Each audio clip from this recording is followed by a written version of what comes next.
Racing through the history books, the excitement never flagged. It was a party that started with a bang and continued at a gallop.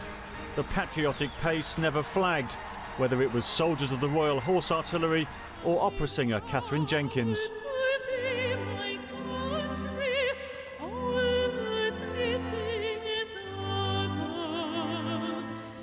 While most of the performers came from Britain or the Commonwealth, there were some show-stealing appearances by, among others, the women of the Royal Cavalry of Oman.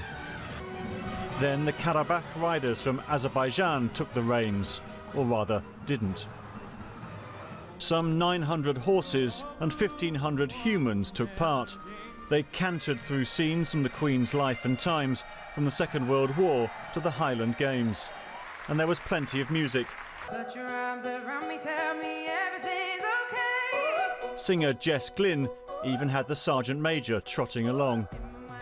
The finale featured, of course, a giant birthday cake and 3 cheers. Hip hip! Hip hip!